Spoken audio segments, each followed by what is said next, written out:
내 마음이 교만하지 아니하고 내 눈이 오만하지 아니하오며 내가 큰 일과 감당하지 못할 놀라운 일을 하려고 힘쓰지 아니하나이다. 실로 내가 내 영혼으로 고요하고 평온하게 하기를 젖된 아이가 그의 어머니 품에 있음 같게 하였나니 내 영혼이 젖된 아이와 같도다. 이스라엘아, 지금부터 영원까지 여호와를 바랄지어다. 아멘. 4월이 마무리되고 5월이 시작되는 이제 또 4월의 마지막 주를 우리가 맞이하게 되었습니다. 4월을 인도하신 하나님께서 5월도 인도하실 줄로 믿습니다. 아무쪼록 5월 한 달 동안 주와 동행하는 축복의 나날들이 되셔서 행복을 노래하며 기쁨을 찬양하며 평안함을 누리며 살아가는 성도님들 되시기를 주님의 이름으로 축원합니다. 어느 교회에서 부흥회가 열렸습니다. 첫 시간에 강사 목사님께서 아주 힘주어서 이야기를 하셨습니다. 이번 부흥회 기간 동안에는 예배 시간에 휴대폰이 울리게 하지 맙시다. 예배에 들어오기 전에 휴대폰 전원을 다 끄고 들어오십시다.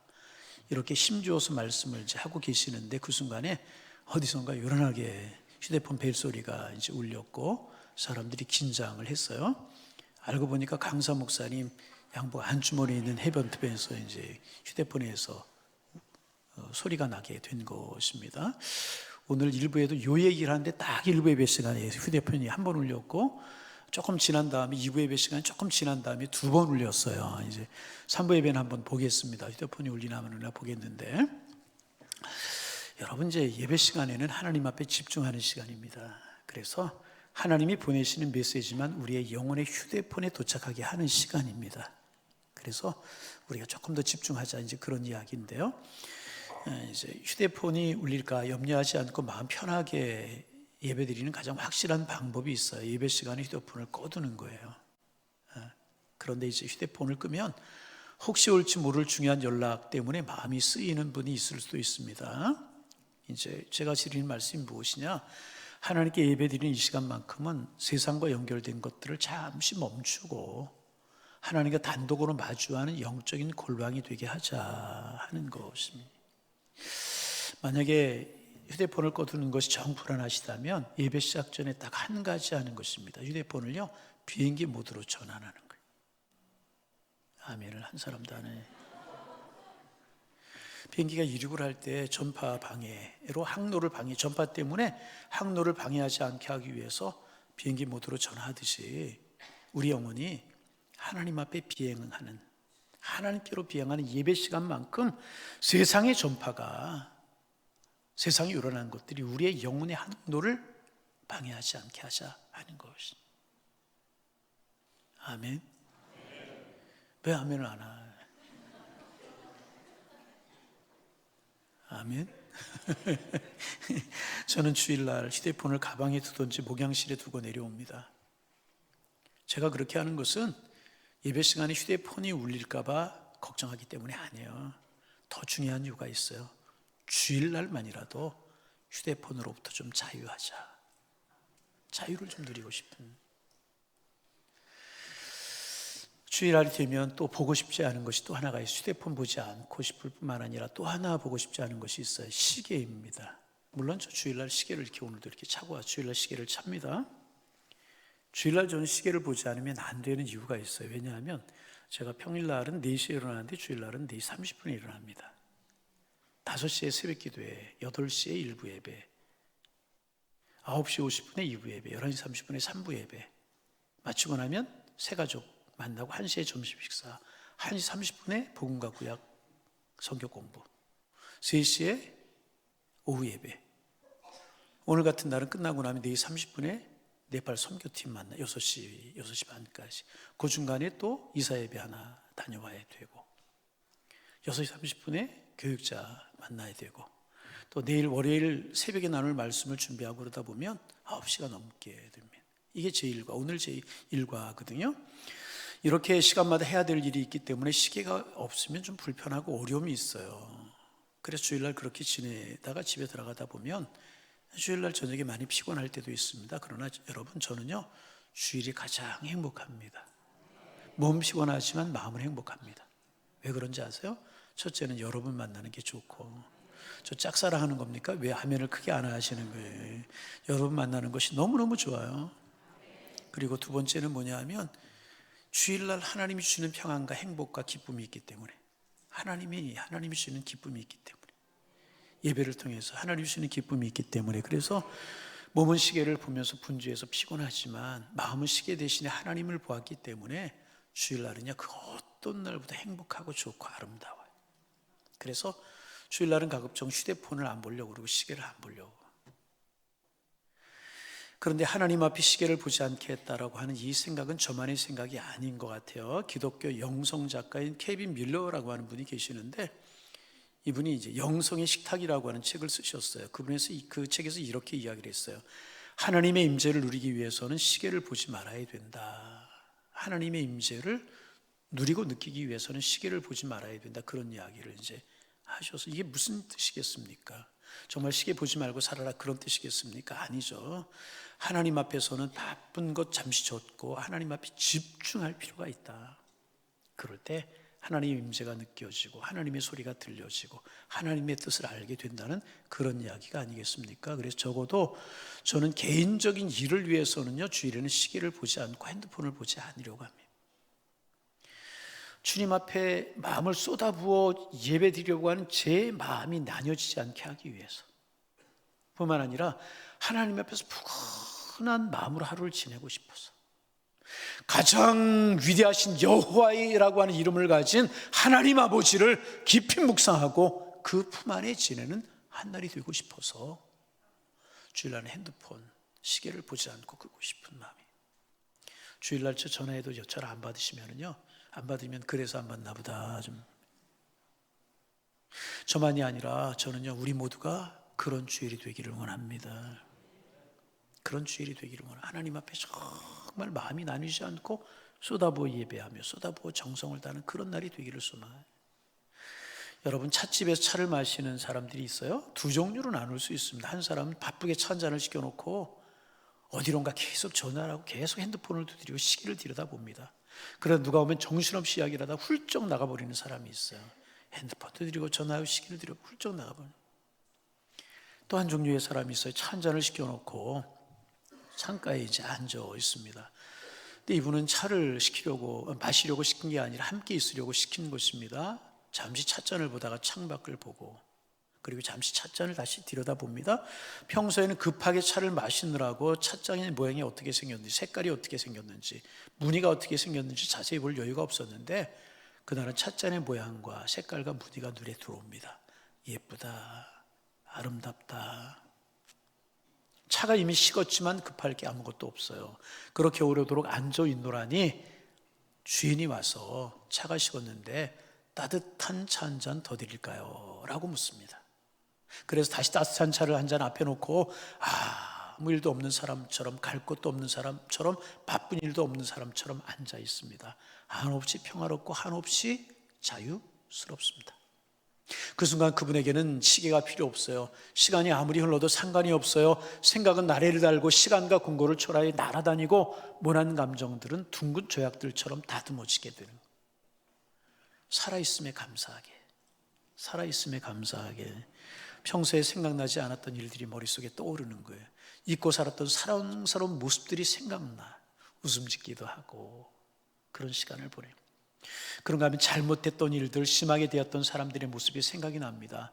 화해하고 싶고 사과의 전화를 하고 싶은 마음이 들기도 합니다. 그리고 내가 잘못했구나 후회하는 마음이 들기도 합니다. 그런데 이 시간에 그 시간에 하는 후회는 자신을 비참하게 만드는 후회가 아니고요. 다시 한번 잘해보고 싶다. 그런 열정과 결단이 함께 찾아오는 후회인 것입니다. 그래서 인생이란 힘든 것이 사실이지만 살 가치가 있구나 생각을 하면서 힘이 생겨나게 되십니다. 오늘도 여지없이 핸드폰이 울리네요. 여지없이 핸드폰이 울립니다. 빨리 좀 비행기 모드로 좀 하시기 바랍니다. 다른 주일에는 안 울리더니 오늘 제가 이게 핸드폰 이야기 아니고 오늘은 울리네요. 예. 어디까지 했어요? 예. 핸드폰 울리는 데까지 했어요? 예. 천천히 의자를 뒤로 물리고 일어설 때는 이미 마음이 자유인이 되었어요. 그런 찻집에서요. 그 찻집에 차를 마신 게 아니라 쉼을 마신 거예요. 그는 그 찻집에서 차를 마신 게 아니라 기쁨을 마시고요, 사랑을 마신 거예요. 그는 그 찻집에서요, 생명의 에너지를 마신 거. 저는요, 우리 교회가 그런 찻집과 같은 교회가 되었으면 좋겠어요. 우리의 예배가, 우리 교회가 기쁨과 사랑이 있는 예배, 생명을 마시는 교회, 생명을 마시는 예배가 되기를 소망합니다. 주일에는 그런 마음으로 우리가 하나님 앞에 앉아 있기를 소망합니다. 할 일도 없고 갈 곳도 없는 사람처럼 하나님 앞에 그저 앉아 있는 것입니다. 그래서 전 앞으로도요, 주일이 되면 핸드폰, 시계 잘 보지 않으려고 해요. 필요한 경우에는 봐야 되겠지만은, 여러분 생각해 보세요. 모처럼 그 사람과 만나서 좀 깊은 이야기를 하고 싶은 거예요. 그런데 상대방이요, 무엇인가 쫓기는 것처럼 자꾸 시계를 들여다보는 거예요. 그럼 여러분 기분이 좋겠습니까? 별로 유쾌하지 않으실 겁니다. 그래서 저는요, 적어도 주일날만이라도요, 하나님 앞에 그런 불편함을 드리지 않고 싶어요. 이날만이라도 부근한 게 시간도 마음도 하나님 앞에 다 쏟아부어 드리고 싶은 것입니다. 그래서 하나님 말씀하십시오. 얼마든지 말씀하십시오. 저 오늘 시간이 많습니다. 이렇게 말씀을 드립니다. 그래서 그 하나님 앞에서 시계를 보지 않고 핸드폰을 보지 않고 싶어요. 그저 하나님. 제가 또 하나님 앞에 시계를 보지 않으려고 하는 것은 하나님을 불쾌하게 하지 않게 해드리려고 하는 마음 때문만이 아니고요, 오히려 그것보다 더 중요한 이유가 있어요. 그것은 제 자신이 하나님 앞에 그저 순전한 마음으로 오래오래 있고 싶어서. 그리고 제가 하나님 앞에 그렇게 오래 있고 싶은 이유는 뭐냐, 하나님 앞에 있을 때만 참된 안식이 있기 때문에 그렇습니다. 여러분, 저를 쉬게 하시는 분요, 오직 하나님이신 줄로 믿습니다. 사실 저만 그런 것이 아니고 하나님 앞에서 편히 쉬어야 하는 것은요, 우리 모두인 것입니다. 오늘날 사람들이 너무 피곤하게 지내잖아요. 많은 사람들이 만성 피로와 스트레스에 시달리고 있어요. 제가 그런 이야기 들었어요. 회사의 중역이 되고 나면 중압감이 너무너무 크다는, 실적을 올려야 되고 그런 중압감이 너무나 커서 스트레스에 만성 피로에 시달린다는 거예요. 그래서 금요일 오후가 되면 집으로 퇴근하는 것이 아니고 병원으로 퇴근한대요. 그래서 상담받고 치료하고 쉬고, 그리고 월요일날 다시 회사로 출근한다는 그런 이야기를 들었어요. 얼마나 중압감에 시달리고 스트레스가 있으면 그렇게 하는가. 응? 그리고 피로와 스트레스는 만병의 원인이라고 이야기하지 않습니까? 그런 분들이 많다는 거예요. 미국의 유명한 베스트셀러 작가이신 고든 맥도날드라고 하는 목사님, 여러분 이름을 많이 들어보셨을 거예요. 내면 생활의 질서와 영적 성장이라고 하는 그분의 책에서 두 종류의 사람이 있다, 이런 이야기를 했어요. 하나는 쫓겨다니는 사람이 있대요. 쫓겨다니는 사람.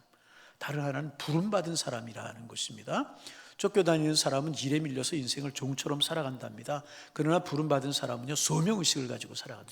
하나님 부르 소명의식을 가지고 살아간다. 그래서 해야 할 일과 하지 않아야 할 일들을 구별할 줄 알고요, 가지고 있어야 될 것과 버려야 될 것을 판단하는 지혜와 결단력이 부름받은 사람의 삶에 있다는 것입니다. 그리고 이 부름받음의 사람의 삶에 나타나는 특징은 뭐냐 하면, 삶을 조율하고 통제하는 능력이 있다는 거예요. 아름다운 인생을 살아간다. 그래서 이제 고든 맥도날드 목사님이 쫓겨다니는 사람의 8가지 특징을 이야기했는데, 아마 공감되는 부분이 있을 거예요. 오직 무엇인가를 성취했을 때만 만족감을 느낀다. 성취했을 때만 만족감을 느낀다는 첫 번째가. 두 번째는 성취를 표시하는 상징에 집착한다. 상징에 집착을 하고, 세 번째는 고삐 뿔린 팽창력에 사로잡혀 있다. 이 성장만을 위한다는 거죠. 네 번째는 뭐냐면 온전한 인격에 별 관심이 없대요. 온전한 인격을 만들어가는 일에 관심이 없대요. 그리고 대인관계 기술을 당대는 신경을 쓰지 않는데요. 그리고 여섯 번째는 뭐냐면 경쟁심이 강하답니다. 쫓겨다니는 사람의 특징. 화산처럼 격렬한 분노를 품고 있대요. 화산처럼 격렬한 분노를 품고 있다. 일곱 번째. 여덟 번째는 비정상적으로 바쁘고 영적인 예배를 피한다 그랬어요. 푸근하게 이런 사람 앉아있지 못한다는 거예요. 차 한잔 시켜놓고 음미하면서 찻잔을 들여다보고 차의 향내를, 이런 여유가 없다. 계속 시대기를 들여다보고 휴대폰에 매달리고 이렇게 살아간다는 거예요. 뭔지 모르지만 정신없이 바쁘고, 머릿속에는 다양한 생각이 순간적으로 수십 배까지가 생각났다가 없어지고 또 생겨나고 또 없어져서 생겨나고, 수시로 감정이 변화되고, 기뻤다가 슬퍼지고, 화를 냈다가 웃기도 하고, 쫓겨다니는 사람 특징이라. 그러면 우리 한번 생각해 봅니다. 여러분 어떠십니까? 쫓겨다니는 사람, 그래서 종처럼 인생을 사는 그런 분들, 관계에 관심이 없고 여유가 없고, 아니면 부름받은 사람들인가, 그래 소명을 가지고 살아가는, 삶의 목표를 가지고 살아가는 그런 사람의 삶을 살아가고 있으십니까? 오늘 우리가 시편 131편 읽었는데요, 시편 131편의 저자는요, 자신이 쫓겨다니며 사는 그런 사람이 될까봐 염려하고 있어요. 그래서 자신의 마음을 다스리려고 애를 쓰고 있는 모습이 보이지 않습니까? 1절에 내 마음이 교만하지 아니하며, 내 마음 교만한 데 두지 아니려고 애쓴다. 또 내 눈이 오만하지 아니하며, 오만한 데 내 마음을 두지 아니하며 애쓴다는 것입니다. 스스로 가대평가하여서 주제넘게 나는 행동하지 않으려고 한다 하는 것입니다. 또 내가 큰 일과 감당하지 못할 놀라운 일을 하려고 힘쓰지 아니한다 그랬어요. 큰 일이라고 하는 것은요, 과중하여서 맡을 수 없는 그런 일들을 말하는 것이고요, 그런 업무를 말하는 것이고요, 감당하지 못할 놀라운 일이라고 하는 것은요, 너무 심기롭고 어려워서 해결할 수 없는 문제를 말하는 것입니다. 그런 일들 매달리려고 애를 쓰고 그런 일들을 위해서 힘쓰지 않겠다고 시편 기자는 고백하고 있는 것입니다. 조금 더 풀어 이야기하면, 이루지 못할 욕심을 가지고 감당치 못할 무거운 일을 맡아서 헐떡거리는 바보 같은 모습으로 살아가지 않도록 나는 조심을 한다, 그런 말이라네. 이루지도 못할 헛된 꿈이나 혹은 자신이 해결할 수 없는 너무 어려운 문제를 붙들고 씨름하지 않겠다. 그런 것들 때문에 자기 인생이 망가질까 봐 조심하는 인생을 살겠다. 다시 한마디로 말하면 쫓겨다니는 인생을 살지 않겠다, 이렇게 이야기하고요. 그 제목에 있듯이 이 시를 쓴 분은 다윗이지 않습니까? 우리 다윗 알잖아요. 저 베들레헴의 일개 목동, 아주 촌뜨기 목동이었습니다. 그런데 하나님이 그를 왕으로 삼으셨어요. 왕이 되고 난 후에 얼마나 나라를 다스리고 해야 될 일이 많았고 복잡했겠습니까? 나라 정치, 군사, 전쟁, 수많은 일들이 그의 마음속에 넘쳐났을 것입니다. 그는 성공했지만 피곤했어요. 그래서 성공했지만 높은 자리에 올라갔지만 피곤했어요. 성공은 엄청난 스트레스와 함께 찾아왔다는 거예요. 그래서 여러분, 성공과 스트레스를 파트너라고도 이야기합니다. 성공은 엄청난 스트레스와 함께 찾아온다는 것입니다. 그래서 다윗은요, 계속 그렇게 살다가는 자신의 인생이 망가질 것이라고 생각을 했어요. 해결책을 찾기 위해서 애를 썼어요. 그리고 결국 다윗은요, 해결책을 찾았어요. 다윗이 발견한 해결책이 뭔지 아십니까? 하나님이셨다는 거예요. 그는 하나님 앞에서 자신의 마음을 번뇌하게 만드는 모든 문제를 풀기를 원했다는 것입니다. 그래서 다윗은 어떻게 하는가? 하나님 앞으로 나아가는 거예요. 그리고 하나님 앞에 앉았습니다.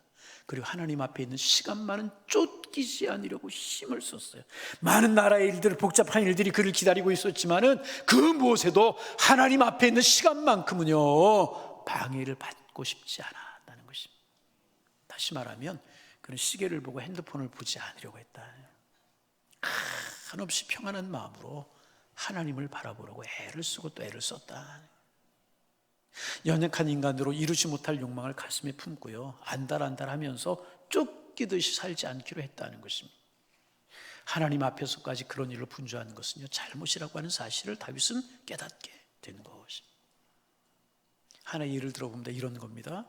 철부지 아이가 5살, 4살 됐을까요? 10,000원도 되지 않는 세뱃돈을 받았어요. 채 되지 않는, 세고 또 세고 또 세고, 그러면서 마음속으로 무슨 생각을 하냐면, 이 돈을 관리하고 더 모아서 5만 원 만들어야지, 그러는 거야 아이가. 여러분 생각해 보세요. 5살, 4살짜리 아이가 10,000원도 안 되는 돈을 받아가지고 어떻게 관리하고 어떻게 모아서 5만 원을 만들 수 있겠어요? 여러분, 어머니가 보면 우스운 일 아니겠습니까? 여러분, 5살짜리 어리가 어떻게 5만 원을 만들 수 있겠습니까? 그런데 5만 원을 만들 수 있는 방법, 아니 더 좋은 것을 가질 수 있는 방법이 있잖아요. 그게 뭐예요? 엄마나 아빠가 주는 거예요. 그래, 위에 엄마나 5만 원을 만들 위대한 비전을 가지고 있어요, 이렇게 말하는 것은 5살짜리 꼬마 우스운 거예요. 차라리 엄마 나 나중에 돈 줄 거죠, 필요한 거 줄 거죠, 그러면서 엄마에게 매달리는 것, 이게 아이의 행복 아니겠습니까? 그리고 다윗은 이것을 알았다는 것입니다. 그래서 다윗은요, 하나님 앞에서요, 어린아이가 되기를 원했다는 거예요. 2절 말씀처럼 하나님 앞에서 젖된 아이가 되고 싶어 했습니다. 아기에게 엄마 품은요, 가장 평안한 안식처인 것입니다. 게다가 조금 전에 엄마 젖으로 실컷 배가 불렀어요. 아이가 무엇이 더 바랄 것이 있겠습니까? 여러분, 엄마 품에서 젖을 실컷 먹은 아기의 행복은요, 세상에서 최고의 행복한 맛. 다윗은 하나님 앞에서 그런 아기가 되고 싶어 했다는 거예요. 권력과 부귀와 영화로 치우치지 않는 가슴, 그리고 그로 인해 몰려오는 피곤함을 하나님 앞에서 해결하고요, 하나님 앞 채우기를 원했다는 것입니다. 그래서 아기는요, 시계를 보지 않아요. 배부른 아기는요, 엄마를 올려다보면서 방글방글 웃어요. 방글방글 웃어요. 단지 엄마 외에는 세상 그 무엇도 아기의 눈에 들어오지 않아요. 그 순간 아기에는 엄마뿐이에요. 엄마에게는 아기뿐이 있는 것입니다. 다윗은요, 적어도 하나님 앞에 나아가는 순간이라도 세상의 복잡한 모든 일을 제쳐놓고요, 하나님만을 바라보기를 원했다는 것입니다. 그래서 이 말씀을 보면서 저는 하나님 앞에서 다윗처럼 되고 싶은 마음이 들었어요. 그리고 저만이 아니라 우리의 모든 성도님들 하나님 앞에서 젖된 아기처럼 행복하기를 원한다, 이런 마음이 들었어요. 이런 마음이. 적어도 하나님 앞에 나아갈 때만은 오늘 같은 주일만이라도 우리의 영혼을 올가매는 일로부터 해방되고 세상에서 얽매이는 것들 다 내려놓고 하나님의 품에 안기는 시간이 되었으면 좋겠다. 그래서 시계를 보지 말고 휴대폰을 보지 말고 시계를 보는 대신에 휴대폰을 보는 대신에 하나님을 보기를 원한다. 아멘. 그래서 다윗은 3절에서 이렇게 이야기하잖아요. 지금부터 영원까지 여호와를 바랄지어다. 하나님만을 바라보겠다는 거. 언제부터 언제까지? 지금부터 영원. 시계를 바라보지 않고 세상 것들을 의지하지 않고 엄마 품에 안겨있는 아기가 엄마의 얼굴을 바라보는 것처럼 하나님의 얼굴만을, 하나님의 품 안에서 하나님의 얼굴만을 바라보며 살아가기를 원합니다. 다윗의 고백이었다네요. 여러분, 우리도 다윗처럼 지금부터 영원까지 하나님 품 안에서 하나님의 얼굴을 바라보며 그 주님이 주신 은혜 가운데 살아가는 축복이 우리에게 넘쳐나기를 주님의 이름으로 축원합니다. 어느 병원 신생아실에서요, 어떤 아이가 왜 불편했는지, 배가 고픈지, 기저귀를 갈아달라는지, 다른 불편함이 있는지 울기 시작을 했어요. 그랬더니 그 아이의 울음이 옆에 퍼지기 시작했어요. 다른 아이가 또 울고 다른 아이가 또 울고 신생아실에 있는 아이 전체가 우는 거예요. 울음을 멈추게 할 방법이 없어서 당황했어요. 그런데 간호사 하나가 돌보던 한 분이 신기한 법을 찾아냈어요. 무슨 방법이었는가? 어머니의 심방박동, 쿵탕쿵탕 쿵탕쿵탕 뛰는 어머니의 심장 박동 소리를 녹음해서 들려주었더니 아이들이 하나둘씩 울음을 멈추기 시작하더라는 거예요. 전체 아이들이 울음을 멈추더라는 거예요. 어머니의 심장 박동 소리를 녹음해서 들려주었더니 울던 아이들이 울음을 멈추고 조용해지더라는 것입니다. 엄마와 아기와 코드가 맞기 때문에. 여러분, 우리와 하나님과 우리 코드가 맞게 되기를 원합니다. 하나님과 우리의 눈이 마주 보기를 원합니다. 하나님, 나 주님 바라봅니다. 그럴 때 평안이 있게 되네. 그래서 하나님, 우리가 평안히 누실 유일한 안식처가 되는 것입니다. 그래서 우리가 성자로 부르는 어거스틴, 성자라고 부르잖아요. 손을 이렇게 하면 새들이 와서 앉았고 새들과 이야기를 했다고 그러잖아요. 어거스틴이 뭐라고 그랬나? 인간이 하나님께 돌아가기 전에는 진정한 평안이 없다. 인간이 하나님의 품에서 하나님의 품으로 돌아가기 전까지는 진정한 평안이 없다. 어디를 가도 무엇을 가도 인간에게 하나님 품만큼 평안한 것이 없다. 진정한 평안이 없다. 아버지여, 내가 당신의 품이 있기 전까지는 참 평안을 몰랐나이다. 만유교에 심취해보고 세상 것 다 해봤지만은 당신의 품에 있기 전까지는 난 참 평안을 몰랐습니다. 어거스틴의 고백이잖아요. 여러분, 주님 품만이 진정한 평안인 줄로 믿습니다. 그래서 여러분, 주일에는 하나님 품 안에 좀 쉬세요. 주일에는 하나님 품 안에서 좀 쉬세요. 사업도 좀 쉬고, 내가 그렇게 한들 뭐 얼마나 달라. 그래서 결과가 무엇입니까? 사업도 좀 쉬고, 주일에는 걱정 고민도 좀 멈추고 쉬고. 그래서 저는 안식일을 사바스라고 이야기해요. 안식일을. 근데 이 사바스라고 하는 말은 사바트라고 하는 말에서 온 거예요. 사바트라고 하는 말은 그치다, 그런 뜻이에요. 이게 무슨 말인가? 창세기 2장 2절에 보면 하나님께서 천지 창조를 다 하시잖아요. 그리고 이제 사람을 마지막에 만드셨어요. 그 지으신 일이 다음으로 일곱째 날에 안식하시니라. 여기 안식하셨다라고 하는 이 말을 정확히 번역하면 그친다, 그런 뜻입니다. 천지 창조를 하나 둘씩 이루셨어요. 그리고 안식하셨다, 그 일을 그치셨다, 그런 뜻이라. 여러분, 우리의 문제가 무엇인가? 그치지 못하는 것이 문제예요. 걱정 그치지 못하고, 염려 그치지 못하고, 바쁘고 분주하는 거 그치지 못하고, 심지어 하나님 앞에서도 그치지 못하는 것이 문제. 계속 마음이 쫓겨요. 계속 시계를 들여다봅니다. 하나님께 사실 말씀이 왔는데 다음 주에 뵙겠습니다 하면 뛰쳐나갑니다. 여러분, 이제 우리 그렇게 하지 말고 하나님께 충분한 시간을 드리는 거예요. 그리고 하나님만을 바라보는 거예요. 하나님께 모든 것을 맡기고 평안함을 누리는 마음, 이것이 하나님께로 나아가는 마음이라는 것입니다. 이 마음 가지고 살아가는 우리가 되기를 원합니다. 그래서 오늘 이 주일만이라도 젖 먹는 아이처럼 하나님의 품 안에 거하기를 원합니다. 아니, 우리의 모든 시간들이, 우리의 모든 삶이 어머니의 품 안에 안겨 참쉼을 누리고 안식을 누리는 아이처럼 우리 하나님의 품 안에 머무는 사람들이 되기를 원합니다. 우리의 기도 제목이 되기를 소망합니다.